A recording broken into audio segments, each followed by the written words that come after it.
자, 누가복음 2장 오늘 이제 아마 마지막 부분일 텐데요. 이 누가가요. 누가복음을 쓰고 사도행전을 썼어요. 이 두 권의 책을 썼단 말이에요. 사람들이 누가에게 이런 질문을 좀 했을 거예요. 자, 당신이 믿는 기독교는 과연 뭡니까? 이런 질문을 했을 거예요. 그래서 누가가 뭐라고 대답합니까? 누가복음을 통해서 자, 남자와 성관계를 갖지 않은 여자가 아들을 낳은 이야기를 한 거예요. 말도 안 되는 얘기를 한 거죠. 부자보다 거지 나사로가 더 축복받은 사람이라는 것을 이야기한 거예요. 가진 것 하나 없는 예수가 무엇을 먹을까 무엇을 마실까를 염려하지 말라 이런 얘기를 하셨다라는 이야기를 한 거예요. 세상을 구원하겠다는 예수가 십자가에서 죽은 이야기를 한 거예요. 결국 그 예수가 가장 거룩하고 가장 온전하신 하나님이시며 그의 거룩하심으로만 구원을 받을 수 있다는 이야기를 한 거예요. 자, 이런 이야기를 들으면 어떤 생각이 듭니까? 이게 우리야 뭐 이렇게 교회를 좀 다니고 있는 사람이니까 당연하지라고 하는데, 교회를 다니지 않는 사람들에게 이런 이야기를 하면 이게 말도 안 되는 얘기잖아요. 어떻게 남자와 성관계를 갖지 않은 여자가 아들을 낳습니까? 이게 말도 안 되는 이야기죠. 어떻게 부자가 거지 나사로가 부자보다 훨씬 더 축복받은 사람이라고 이야기합니까? 이게 말도 안 되는 이야기를 하는 거예요. 근데 누가는 왜 이런 말도 안 되는 이야기를 했을까요? 그게 진짜니까. 그게 진짜니까. 그래서 많은 사람들이 못 믿었어요. 누가의 이야기를 믿질 못했어요. 그런데 그 와중에도 누가의 이야기를 믿은 사람들이 있었고, 그들을 통해서 교회가 세워집니다. 그러자 사람들이 또 물어요. 자, 그러면 그 말도 안 되는 이야기를 믿는 사람들이 모여 있다면 그 사람들이 모인 곳은 어떤 곳입니까? 세상 사람들의 모임과 같은 곳입니까? 다른 곳입니까? 이 질문을 한 거예요. 그러자 누가가 사도행전을 통해서 대답을 한 거죠. 뭐라고 대답합니까? 예수의 온전함을 내 현실로 경험하기를 소망하기 때문에 성경에 내 자신의 삶을 맞추는 사람들입니다. 그래서 자기 소유를 자기만의 것이 아니라고 주장하는 사람들입니다. 서로의 다른 사람의 필요를 채워주기 위해서 내 소유를 기꺼이 다 내어줄 수도 있는 사람들입니다. 함께 모여서 예수를 예배하는 것이 되게 위험한 일일 수 있음에도 불구하고 그것이 기쁨이라고 말하는 사람들입니다. 이렇게 이야기를 한 거예요. 근데 말도 안 되는 이야기를 한 거죠. 어떻게 자기 소유를 자기의 것이 아니라고 이야기하는 사람들이 있겠습니까? 그 말이 안 되는 거예요. 서로의 필요가 있을 때 조금 도와줄 수는 있지만 나의 것을 다 내어주어서 서로의 필요를 채워주는 사람들이 그게 어떻게 가능하냔 말이죠. 그건 믿을 수 없는 이야기, 있을 수 없는 이야기, 말도 안 되는 이야기를 하는 거예요. 그런데 누가는 왜 이런 이야기를 하고 있을까요?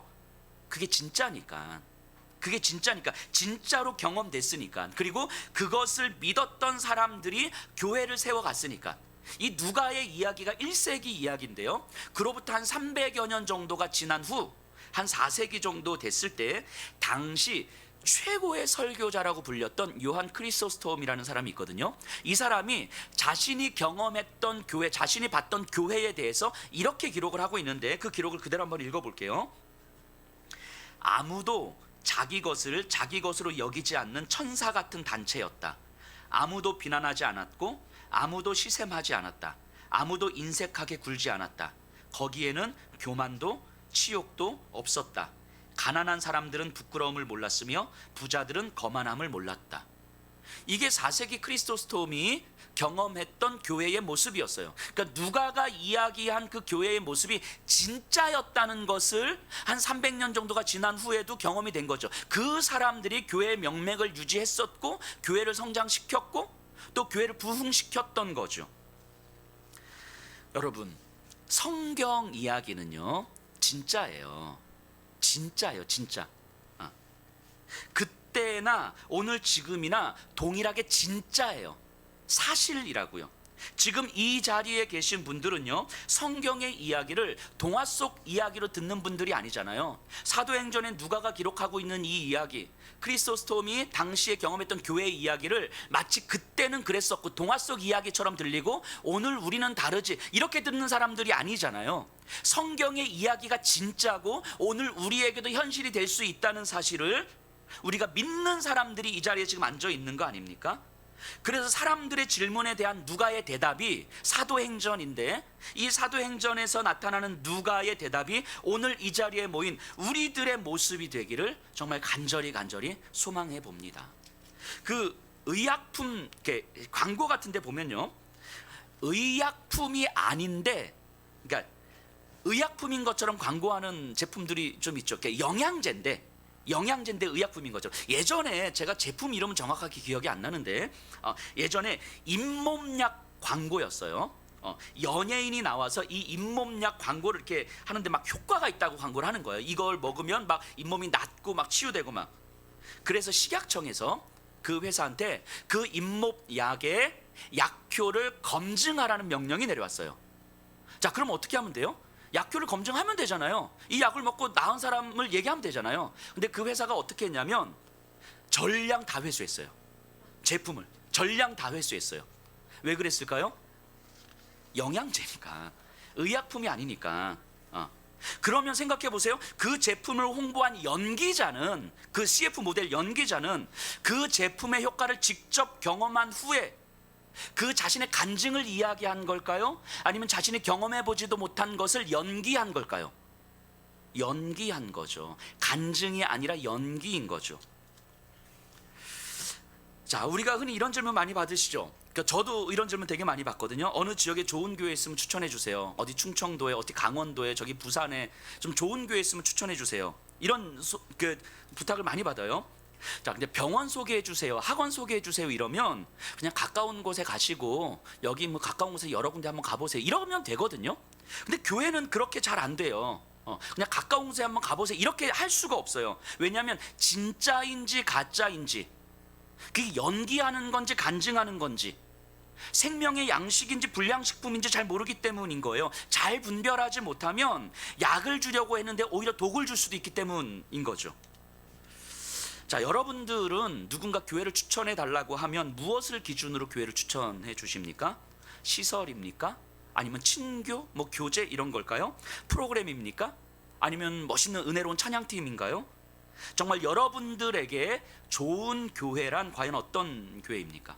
바꿔 말하면, 질문을 좀 바꿔 말하면요, 예수님께서 오늘 저와 여러분들에게 이 예수평화교회를 향하여서 교회의 약효를 검증해봐라 라고 명령을 하신다면, 우리는 교회의 약효를 검증할 수 있습니까? 아니면 우리 다 철수하고 교회 문 닫아야 될까요?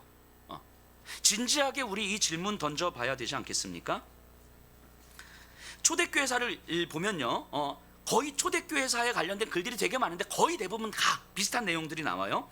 기독교가 초기에는 얼마나 미미하고 얼마나 보잘것없고 얼마나 초라했었는지, 그래서 로마의 지식인들이 교회를 향하여서, 기독교를 향하여서 얼마나 조롱하고 얼마나 모욕했는지 알 수 있어요. 당시 교회는요, 교육을 받지 못했던 노예들, 여성들, 어린아이들, 포로들, 이런 사람들, 수공업자들, 이런 사람들이 채워져 있었거든요. 그래서 당시 최고의 지식인이라고 여겨졌던 그 켈수스라는 사람이 이렇게 이야기를 해요.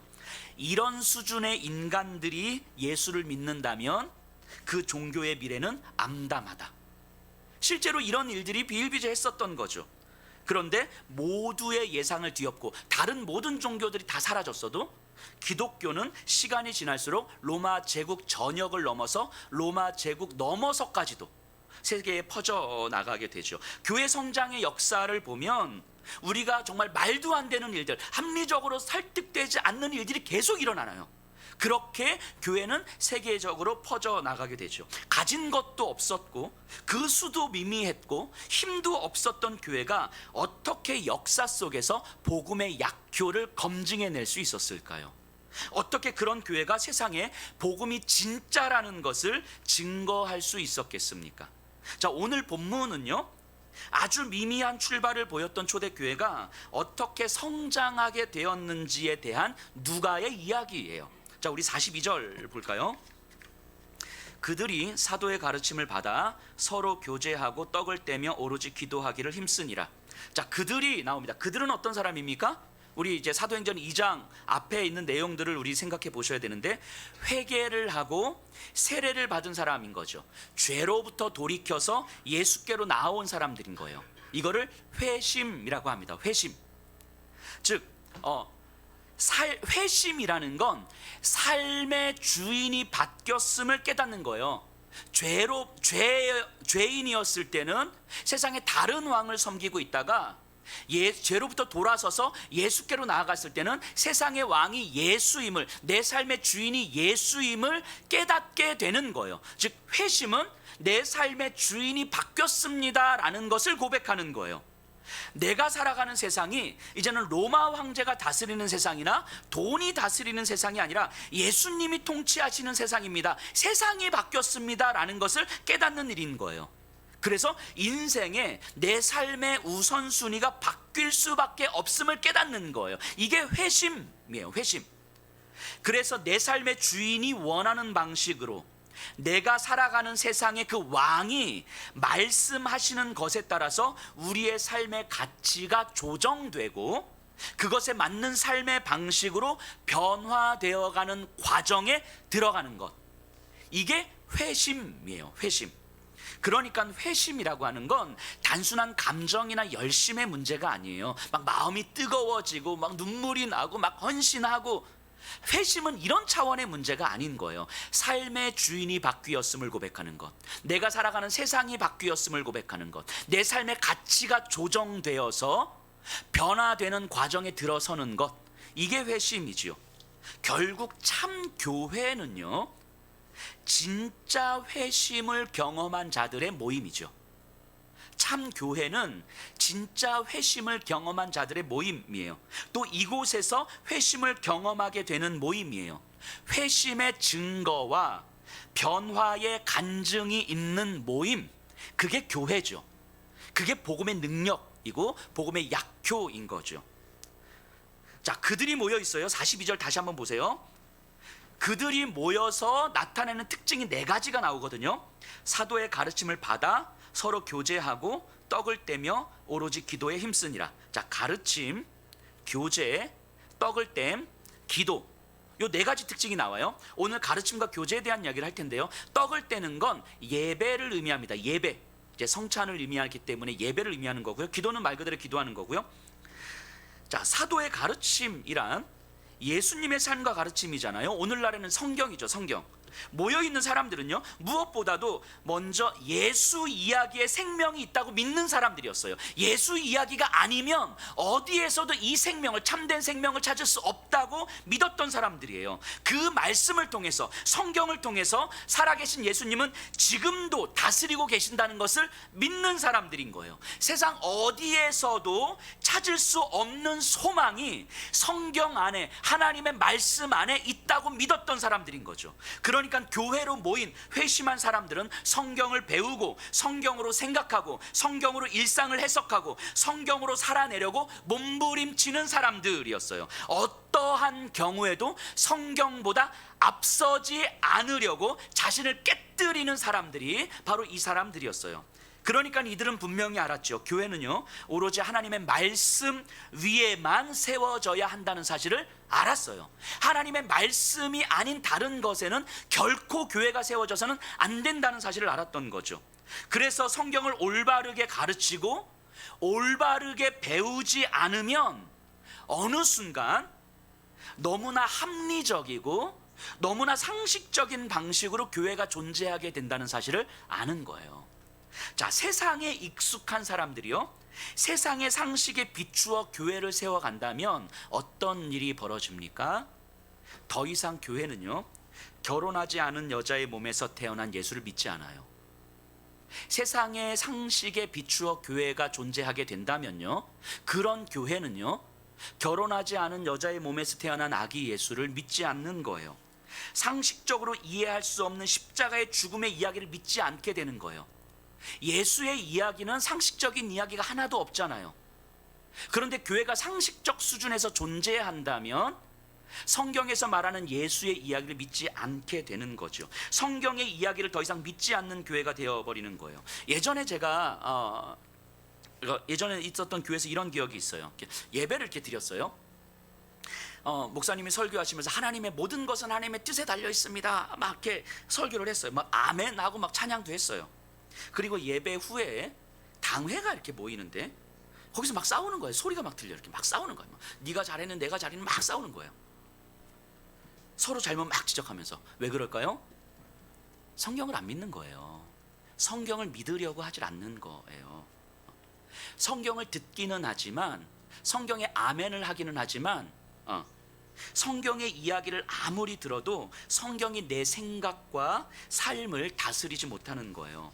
성경이 하나님의 말씀이라는 사실을 경험하지 못하는 거예요. 성경이 이끌어가는 삶을 경험하지 못하는 거예요. 성경을 아무리 듣고 아멘을 해도 내 삶은 여전히 내가 끌고 가는 거죠. 내 욕망을 채우고 내 만족을 채우고 내 생각과 내 상식과 내 경험에 비추어서 교회를 만들어가고 내 삶을 만들어가는 거예요. 성경이 내 삶을 이끌어가고 성경이 이 교회를 이끌어간다는 사실을 경험하지 못하는 거예요.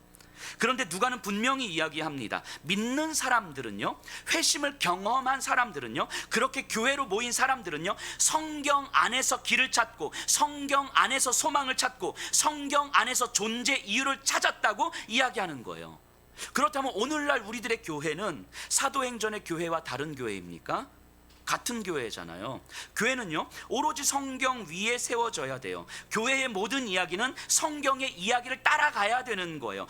교회에 모인 성도들은 성경을 믿고 성경을 듣고 성경을 따라가야 하는 사람들인 거예요. 그러니까 당연히 성경을 올바르게 가르쳐야 하고 성경을 올바르게 배워야 되는 거죠. 성경으로 여러분들의 일상을 들여다보고 여러분들의 일상을 해석할 수 있어야 돼요. 성경이 여러분들의 생각에 영향을 미쳐야 되고 성경이 여러분들의 삶의 선택에 영향을 미쳐야 되는 거예요. 지난 한 주간 살아오면서 우리는 수많은 선택들을 해왔을 거잖아요. 그 수많은 선택들에 성경이 내 선택에 영향을 미치는 거예요. 지금 내가 갖고 있는 생각이 성경적인 생각인지 아닌지, 지금 내가 하려는 선택이 성경적인 선택인지 아닌지, 성경은 정말 무엇을 말씀하고 계시는지 지속적으로 듣고 또 듣고 배우고 또 배우고 연습하고 또 연습하셔야 되는 거예요. 우리가 교회를 추천한다고 할 때 뭘 기준으로 추천을 해야 됩니까? 가장 먼저 이거지요. 성경이지요. 성경이 올바르게 가르쳐지고 있는가? 성경이 올바르게 해석되고 있는가? 교회는 성경에 의해서 이끌려지고 있는가? 이것이 우리가 교회를 볼 때 가장 먼저 살펴봐야 될 기준 아니겠습니까? 성경의 그 말도 안 되는 이야기들이 우리에게 믿어질 때, 그래서 성경의 이야기가 나에게도 현실이 되기를 위해서 몸부림칠 때, 그때 우리에게 어떤 일이 일어납니까? 하나님께서 하시는 일이 내 일상에서도 경험이 되는 거예요. 내가 노력한 만큼, 내가 헌신한 만큼, 내가 애쓴 만큼 하나님께서 나에게 보응해 주시는 그런 게 아니고, 진짜 성경에서 믿을 수 없는 말도 안 되는 그런 일들이 내 삶 속에서 일어나기를 간절하게 소망하면서 성경에 이끌리는 삶을 살기를 몸부림칠 때에 내 삶에서 하나님의 이야기가 경험이 되는 거예요. 예수 믿고 천국 가는 신앙이 아니에요. 예수 믿고 교회 열심히 다니는 믿음이 아니에요. 예수 믿고 내 일상에서 하나님께서 하시는 일이 경험되는 신앙생활인 거예요. 요셉을 노예로 팔려가게 놔두신 하나님이셨어요. 사자굴에 들어가는 다니엘을 막아주지 않으신 하나님이셨거든요. 대책 없어 보이는 홍해바다 앞으로 모세를 이끄신 하나님이셨어요. 고난 중에 욥을 내버려 두신 하나님이셨습니다. 그런 하나님이셨어요. 그런데 하나님은 여전히 그들과 함께 계셨고, 하나님은 여전히 그들을 만나셨고, 그들은 하나님을 더욱 깊이 경험하게 됩니다. 성경이 말씀하시는 그 하나님은 오늘 지금 고난 중에 있는 우리들에게도, 혼란스럽고 방향을 잃은 분들에게도 여전히 함께 그 자리에 계시는 거예요. 여전히 하나님은 안 보이는 것 같고, 하나님은 나를 버리신 것 같고, 하나님은 내가 경험이 안 되는 것 같고, 나에게 오랜 시간 침묵하는 것 같고, 왜 나만 이렇게 힘들고 왜 나만 이렇게 고난받는 것 같고, 그래서 내 삶에 힘이 다 빠지고 마음이 낙심되고 무너져서 뭐 어떻게 할 줄도 모르고 있는 나인데, 마치 고난 중에 욥을 내버려 두신 것처럼 하나님은 그러고 계시는데, 우리는 성경을 믿고 있는 사람들이잖아요. 그 욥을 여전히 찾아가서 만나셨던 그 하나님은 오늘 지금 이 순간에서도 나와 함께 계시고, 나를 붙잡으시고, 나를 만나주시고, 나와 함께 걷고 계신다는 것이 믿어지는 거예요. 그 성경이 믿어질 때에, 그 성경을 깊이 묵상하며 성경을 따를 때에 요셉이 만난 그 하나님을 나도 만나는 거고요, 모세가 만난 그 하나님을 나도 만나는 거고요, 욥이 만난 그 하나님, 이제까지 내가 귀로만 들었으나 이제는 눈으로 배움나이다라고 고백했던 그 욥의 고백이 내 고백이 되는 거예요. 이것이 하나님의 일을 경험하는 신앙 아닙니까? 이것이 우리가 교회를 다니면서 예수를 믿으면서도 말이 되는 이야기만 하려고 할 때에, 말이 되는 이야기, 합리적인 이야기, 상식적인 이야기, 이 세상에서 받아들일 만한 이야기를만 할 때에 그게 하나님의 이야기겠습니까? 그건 내 이야기죠. 우리들의 이야기겠죠. 아니, 좀 더 정확하게 말하면 나에게 끌어내려진 하나님인 거죠. 그 하나님의 이야기가 아니라 이 피조물, 이 작은 내 경험과 내 상식과 내 사고 안에 끌려 내려와서 맞춰진 하나님에 대한 이야기겠죠. 교회가, 오늘날 교회가 처한 가장 비극적인 일이 바로 이거 아닙니까? 하나님의 말도 안 되는 이야기가 진짜 내 현실에서 경험된다는 사실을 알지도 못한 채 살아가는 삶. 내 현실에서 내가 말이 되는 이야기만을 믿음이라고 생각하면서 살아가는 삶, 상식적이고 합리적인 이야기만을 마치 그것이 신앙인 것처럼 생각하며 살아가는 삶, 교회는 그렇게 존재해야 된다고 믿고 살아가는 삶, 그게 이 시대 교회의 가장 비참하고 비극적인 일 아닙니까? 그러니까 하나님을 경험하지 못하는 거예요. 하나님의 이야기에 우리가 맞춰질 때에 하나님이 경험이 되는 거지, 하나님을 계속 나한테 맞추고 있는데 거기서 어떻게 하나님을 경험합니까? 여러분들 이제까지 예수님을 믿으면서 오랫동안 교회를 다니면서 말씀이 이끄는 삶이 이런 거구나, 성경이 현실이 된다는 것이 이런 신비한 경험이구나, 이런 고백 해보셨습니까? 하나님이 지금 나와 함께 하시는구나. 나는 비록 초라하고, 나는 비록 절망이고, 나는 지금 힘의 경험 낙심하고 있는데 하나님은 지금 이 상황에서도 나를 통해 일하고 계시는구나. 성경을 따를 때에 경험되는 이 신비한 은혜를 고백해 보셨습니까? 누가는요, 사도행전을 통해서 이 신비한 은혜가 현실에서 경험되었다는 것을 증언하고 있는 거예요. 그리고 지금 우리들에게도 여전히 현실에서 경험된다고 선포하고 있는 거예요. 이게 성경을 가르치고 배우는 교회인 거죠. 회심한 성도들이 모여있는 교회 공동체의 모습인 거죠. 말이 안 되는 이야기를 현실에서 경험해 가는 사람들의 이야기, 이런 사람들의 이야기는 자연스럽게 교제하는 공동체로 이어지는데요, 여기서 말하는 교제는요, 단순한 친교를 이야기하는 게 아니라 돌봄과 나눔을 의미하는 거예요. 43절 보세요. 우리 혹시 좀 너무 덥지 않으세요? 그죠? 우리 저 뒤에도 좀 꺼주시면 괜찮을 것 같은데. 예. 저만 더운 거 아니죠? 예. 더워서 졸고 그런 건 아니잖아요. 그죠? 더워서 졸고 그런 건 아니실 거예요. 예. 자, 43절. 자, 사람마다 두려워하는데 사도들도 말미암아 기사와 표적이 많이 나타나니. 자, 여기서 두려워하다는 의미는요, 이게 푸시케 포보스라는 단어를 쓰는데 이게 영적 두려움인 거예요. 그러니까 무서워서 두려워하다가 아니라 이 영혼의 두려움, 그러니까 경외심, 이런 걸 얘기하는 거예요. 경외심. 그리고 이 동사의 형태가 미완료 형태인데요, 미완료 형태라고 하는 것은 단회적 사건이 아니라 지속 반복되는 사건을 얘기하는 거예요. 상태를 얘기하는 거예요. 그러니까 많은 사람들이 사도들과 교회 공동체를 보면서 지속적으로 경외감을 느꼈다, 지금 이런 의미인 거죠.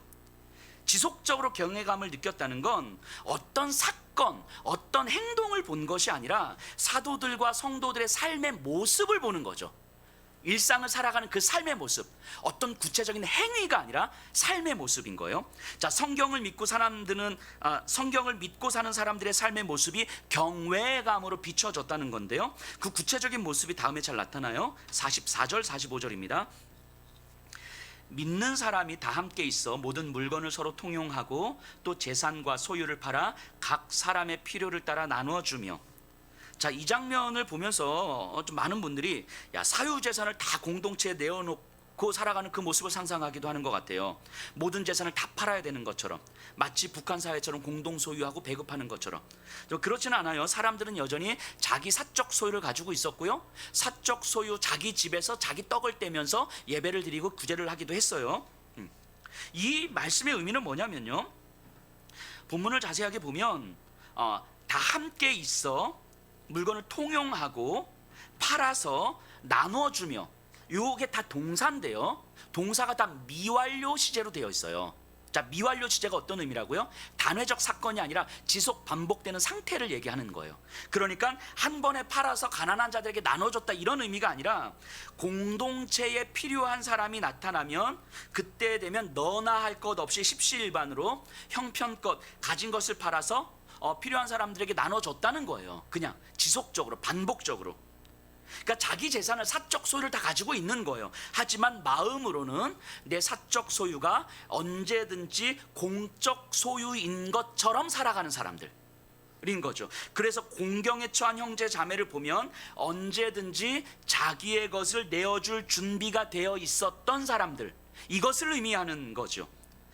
그러니까 사적 소유를 공적 자산처럼 여기며 사는 것, 이것이 누가가 경험한 교회의 믿음이다라는 거예요.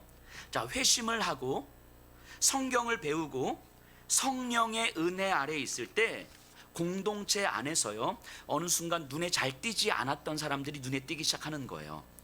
신경 쓰이지 않았던 사람들이 신경 쓰이기 시작합니다. 그들을 향해서 긍휼의 마음이 생기기 시작하고요, 이해할 수 없었던 사람들을 향한 공감의 마음이 생기기 시작해요. 나와 전혀 상관없었던 사람들이 나와 연결된 사람으로 여겨지기 시작하는 거예요. 회심하고 성경을 배우고 성령의 은혜를 따라 살게 되면 이런 마음의 변화들이 조금씩 일어난다는 거죠. 그래서 사람들이 계산을 하지 않습니다. 마치 이런 거하고 똑같아요. 우리 아들, 딸이 있는데 얘네들이 저한테 용돈을 받잖아요. 예를 들면 오늘 용돈을 딱 받았는데, 용돈을 받자마자 아빠 치킨 먹고 싶어, 치킨 사줘, 이러면, 만일 옆집 아이가 너무 이뻐서 제가 용돈을 줬어요, 옆집 아이한테. 근데 얘가 용돈을 받자마자 아저씨 치킨도 먹고 싶어요, 치킨 사주세요, 이러면 살짝 얄미울 것 같아요. 야, 내가 용돈도 줬는데 치킨까지 사달라고 그래? 치킨은 네 아빠한테 사달라고 그래? 뭐 이런 마음 품잖아요. 근데 내 새끼면 용돈 주고 치킨도 사줘요. 그죠? 계산이 안 돼요. 계산. 내가 이 정도 했는데 더 줘야 돼? 이런 계산이 안 되는 거예요. 내 새끼니까, 가족이니까. 그러니까 공동체 안에서 계산을 하지 않게 되는 거예요. 점점 더 내가 도와주면 돌아올 것이 무엇인지를 생각하지 않게 되는 거예요. 회심하고 성경을 배우고 성령의 은혜 알아 살다 보면 조금씩 이런 변화들이 좀 일어나게 되는 거죠. 그 대신 뭐가 생기게 되냐면, 내가 값없이 받은 하나님의 은혜를 계산하게 되죠.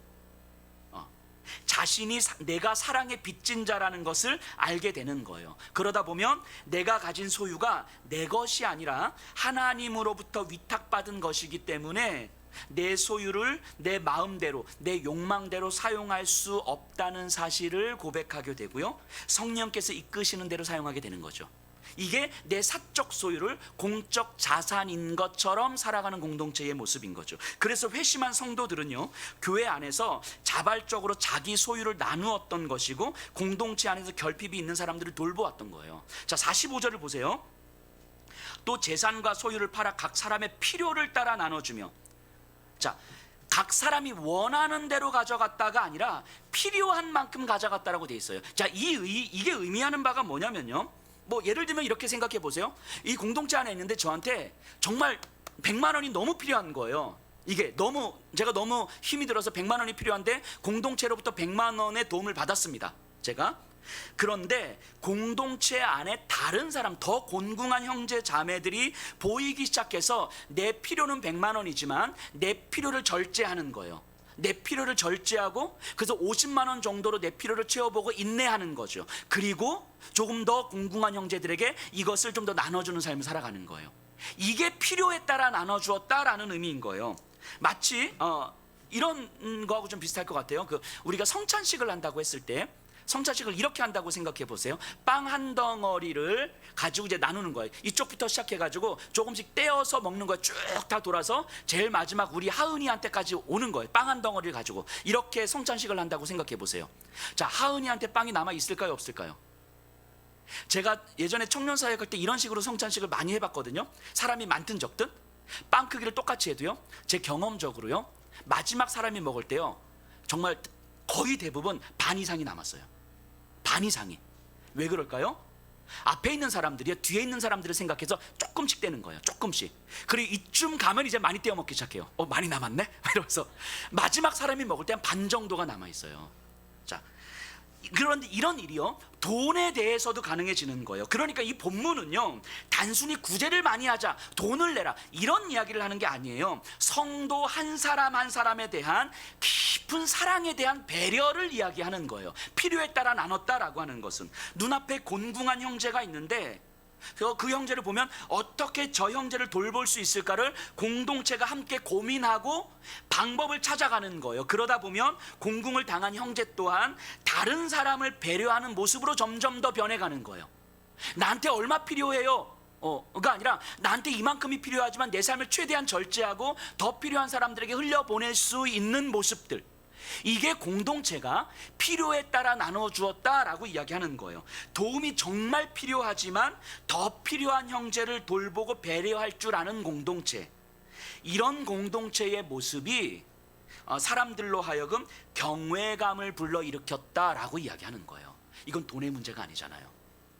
돈의 문제가 아니지만 돈을 지배하는 모습 아닙니까?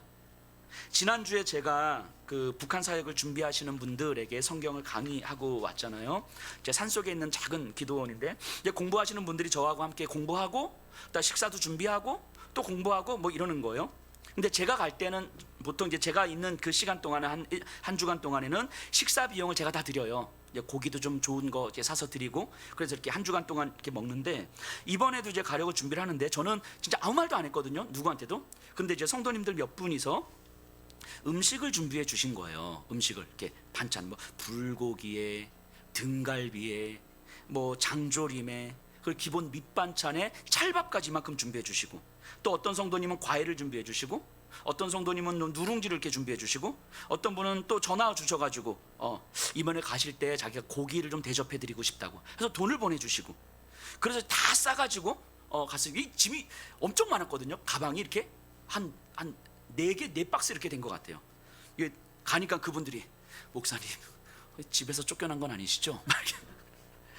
자, 음식을 준비하실 때 어떤 비용도 힘도 시간도 꽤 들으셨을 텐데, 선교를 준비하시는 분들을 위해서 기꺼이 재정과 시간과 힘을 내어 주신 거예요. 뭔가 이렇게 부탁을 받고 요청을 받고 해주신 게 아니라 그냥 자원에서 자발적으로 먼저 생각해서, 예전에 제가 했던 설교를 기억하셨던 거겠죠. 설교하면서 그분들에게 제가 한 주간 식사 대접을 합니다, 이것을 아마 기억하셨던 거겠죠. 이런 모습들이 사적 소유이지만 공적 소유인 것처럼 사용하시는 모습 아닐까요? 제 산속에서, 거기도 너무 춥다 보니까 사람이 왕래가 없는 곳이거든요. 산 깊은 곳이어서. 근데 수도가 얼었어요. 제가 이렇게 갈 때 수도가 얼어서 물이 안 나온 거예요. 성도님들이 싸주신 음식 아니었으면 밥도 못 먹을 뻔했어요. 밥할 물이 없어요. 저 좀 멀리 있는 우물은 안 얼더라고요. 그래서 우물에서 그 추운 데 가서 물 길어 와서, 최소한의 물을 길어 와서 물 데펴가지고 그걸로 설거지하고, 뭐 그러니까 그 음식까지 하려고 했었으면 진짜 공부도 못했을 것 같아요. 그래서 이제 거기 계신 분들과 함께 이 상황을 이제 불평하는 대신에, 하나님께서 수도가 얼 걸 미리 아시고 우리 예평 성도님들을 통해서 이렇게 음식을 미리 준비해 주셨구나, 이러면서 이 은혜를 나누기도 했어요. 저희 교회 반찬 봉사팀이 있는데, 그 수고하시는 모습을 보면서도 참 은혜를 많이 받아요. 자, 반찬 봉사팀이 다 자비로 섬겨 주시거든요.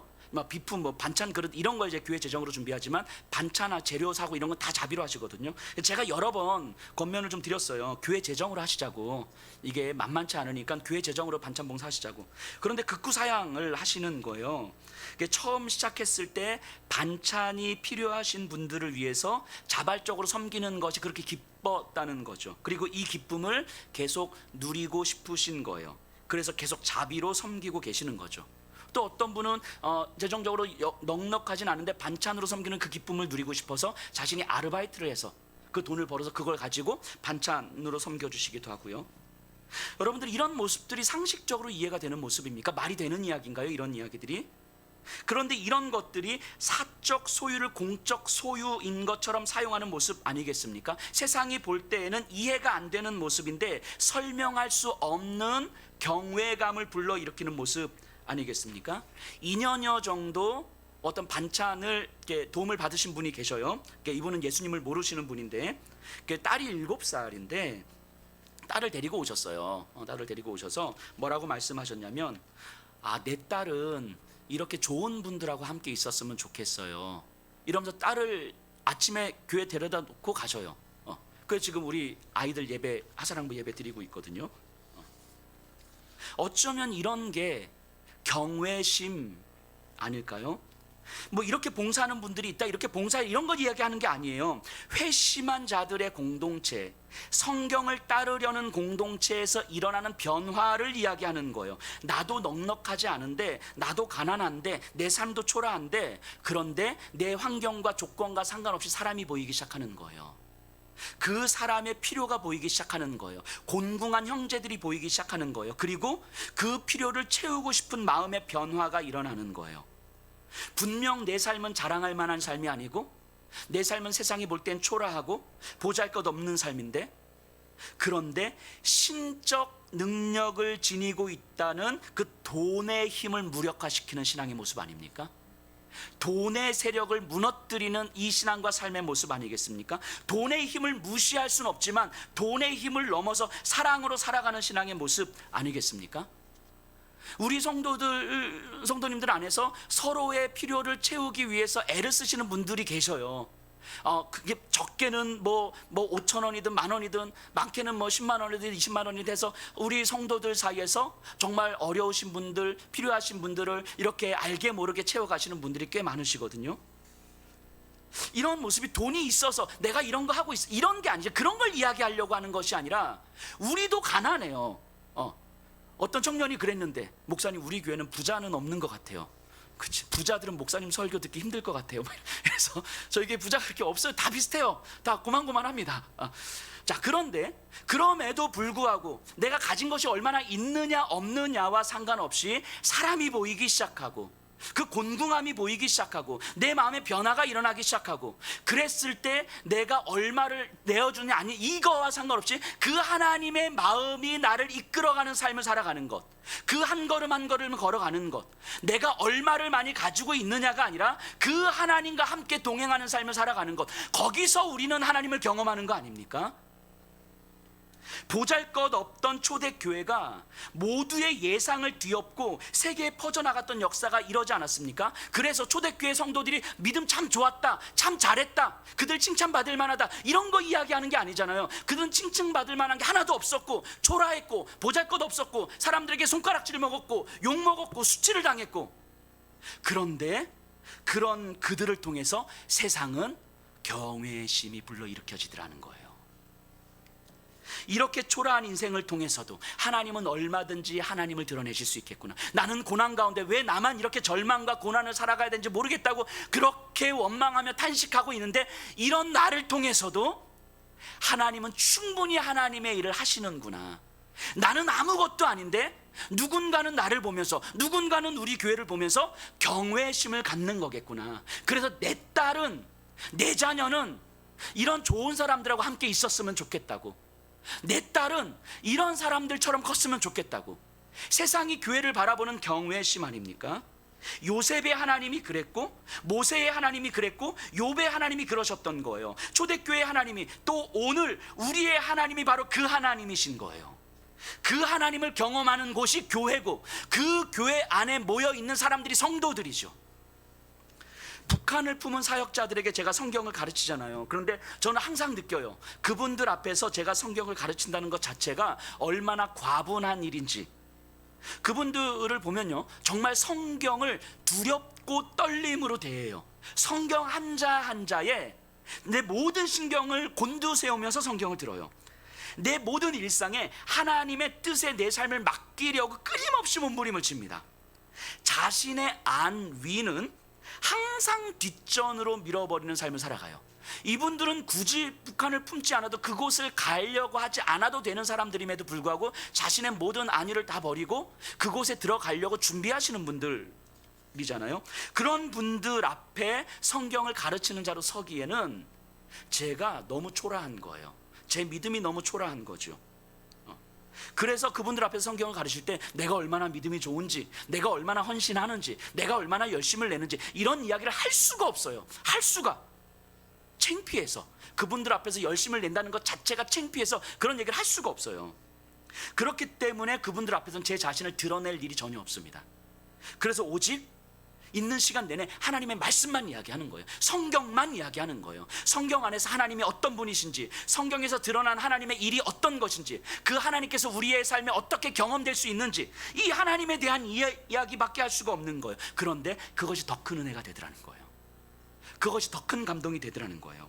참 초라한 믿음인데, 참 보잘것없는 목사인데, 그렇기 때문에 하나님만이 드러나게 됨을 경험하게 되는 거예요.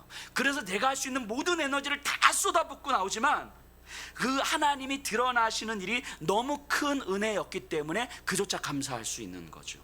내가 초라하니까 나를 통해서 내가 아닌 하나님이 드러나실 수가 있는 것, 이게 진짜 은혜라는 거죠.